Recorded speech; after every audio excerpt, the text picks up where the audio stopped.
নমস্কার বন্ধুরা, টুম্পাস ফুড থেকে অনেক অনেক স্বাগত জানাই। আজ আমি নিয়ে চলে এসেছি শাপলা ফুলের বড়া। সেটা কিন্তু খেতে দুর্দান্ত লাগে, আর গরম গরম ভাতের সাথে তো বলানো নেই।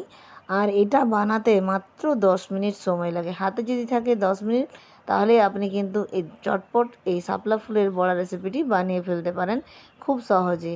তো দেখতেই পাচ্ছেন এখানে অনেকগুলো ফুল আছে, কিন্তু আমি এতগুলো ইউজ করব না, 3টে ফুল নেব। এবং 3টে ফুল নিয়ে আমি সেটাতে 6টা বড়া বানাবো। আপনি চাইলে গোটা গোটাও বানাতে পারেন, কিংবা কেটে ছোট ছোটও করে নিতে পারেন। তো আমি কীভাবে বানাচ্ছি চলুন তাহলে দেখা যাক। তো দেখতেই পাচ্ছেন ফুলটা দেখতে কিন্তু খুবই সুন্দর, দেখতে যতটা সুন্দর খেতেও কিন্তু ততটাই দারুণ। আর এই ফুল সাধারণত এই সময়ই পাওয়া যায়।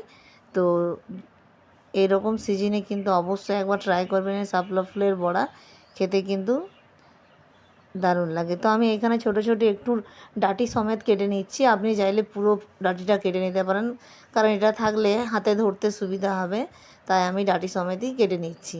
তো আমি এখানে 3টে ফুল নিয়ে নিয়েছি, দেখতেই পাচ্ছেন। আর ফুলের যে সবুজ পাপড়িগুলো আছে সেগুলো কিন্তু বাদ দিয়ে দিতে হবে, না হলে ফুলটা যদি না বাদ দেন তাহলে বড়াটা খেতে কিন্তু তেতো লাগবে।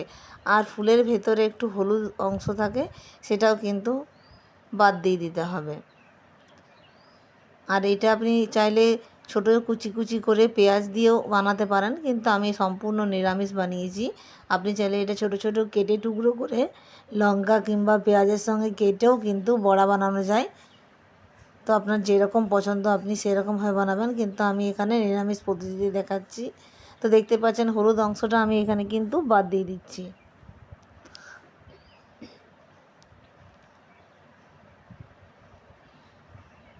আর এটা করা কিন্তু খুবই সহজ, খুব বেশি সময়ও লাগে না।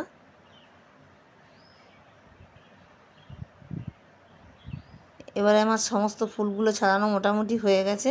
এবারে ছোটো ছোটো দুটো করে টুকরো করে নেব। আপনি চাইলে 2 টুকরো 3 টুকরো যেরকম ইচ্ছে কিন্তু আপনি করে নিতে পারেন। তো আমি এখানে দুটোই করে নিয়েছি।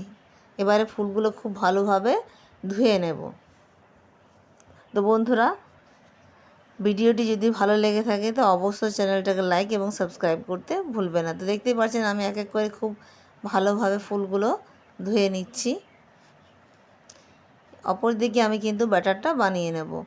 তো প্রথমে নিয়ে নিয়েছি 3 চামচের মতো বেসন। এর মধ্যে অ্যাড করব কালো জিরে, প্রায় হাফ চা চামচের মতো কালো জিরে অ্যাড করেছি। তারপরে দিয়ে দিচ্ছি একটু লঙ্কার গুঁড়ো, এটা অপশনাল, আপনি চাইলে নাও দিতে পারেন। আর দিয়ে দেব পরিমাণ মতো লবণ। এবারে জল দিয়ে খুব ভালোভাবে কিন্তু ফাটিয়ে নিতে হবে। আপনি চাইলে এখানে খাবার সোডা অ্যাড করতে পারেন, কিন্তু আমি এখানে সোডা অ্যাড করছি না। এরকমই ফুলগুলো দাও, সোডা না দিলেও কিন্তু খেতে ভালো লাগবে। তো এখানে আমার ব্যাটার মোটামুটি অনেকটাই রেডি হয়ে গেছে। দেখতে পাচ্ছেন কতটা কম পরিমাণের ব্যাটার আমি বানিয়েছি, খুব বেশি কিন্তু প্রয়োজন নেই। জাস্ট ফুলের মধ্যে আলতোভাবে মাখিয়ে নিলেই হয়ে যাবে। তো এক এক করে ফুলগুলো আমি এই বেসনের মধ্যে কোট করে নেব উল্টে পাল্টে। খুব ভালোভাবে কিন্তু কোট করে নিতে হবে, যেন সমস্তটাই বেসন লেগে থাকে। তো উল্টে পাল্টে খুব ভালোভাবে এখানে আমি ফুলটাকে কোট করে নিচ্ছি। অপর দিকে আমি কিন্তু কড়া বসিয়ে দেব, তার মধ্যে দিয়ে দেব সাদা তেল। আপনি চাইলে এখানে সাদা তেলের পরিবর্তে সরষের তেলও ব্যবহার করতে পারেন। তো আমি এখানে মোটামুটি কিছুটা পরিমাণের সাদা তেল নিয়ে নিয়েছি। তারপরে ফুলগুলো আমি এক এক করে তেলের মধ্যে ফ্রাই করে নেব। আর এগুলো একটু ডিপ ফ্রাই করতে হবে, তাহলে কিন্তু মুচমুচে লাগবে খেতে।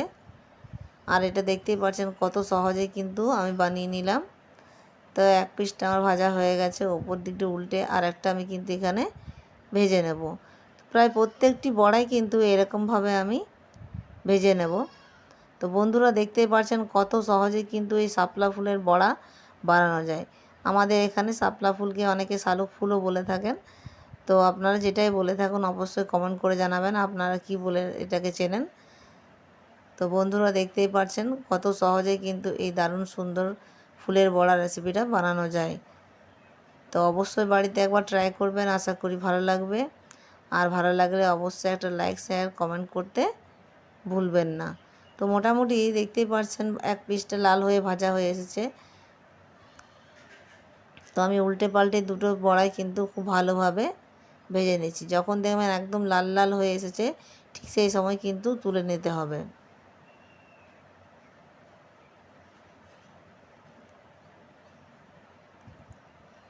তো মোটামুটি শাপলা ফুলের বড়া এখানে একদম পারফেক্ট রেডি হয়ে গেছে। তো কেমন হয়েছে বন্ধুরা অবশ্যই জানাবেন। তো আপনারা ভালো থাকবেন, সুস্থ থাকবেন। দেখা হবে আবারও কোনো নতুন ভিডিও নিয়ে।